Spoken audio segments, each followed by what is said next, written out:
Daniel Smith, the new assistant coach for the Sydney Thunder and also a player. How did this role come about for you? Well, John Dyson, the general manager, gave me a call and said, "Do you want to chat about it?" And I initially thought it was just about the playing role.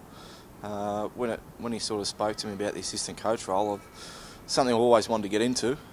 It's come up a little bit earlier than what I thought, but it was definitely something I've jumped at and looking forward to.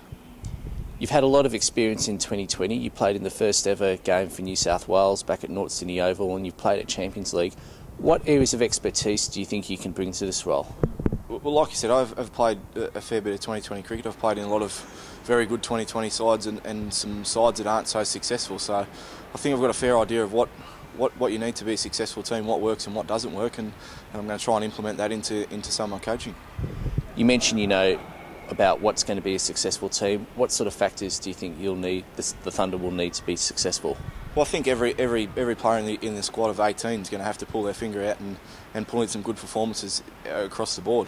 I know we've signed a couple of big players already, but they're just 2 players out of 18, so it's going to take an 18-man group to pull together and win this tournament.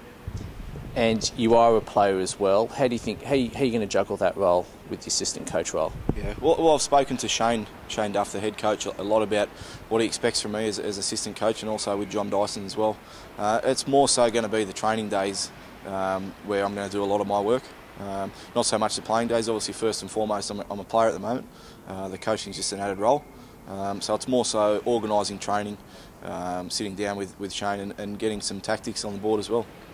Finally, what are you looking forward to most about the KFC Big Bash League?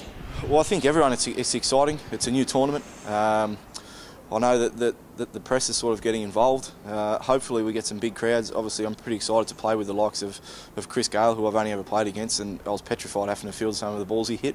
So playing alongside those blokes and some of the other players that we look like we're going to sign, I can't wait, and it's going to be a good tournament.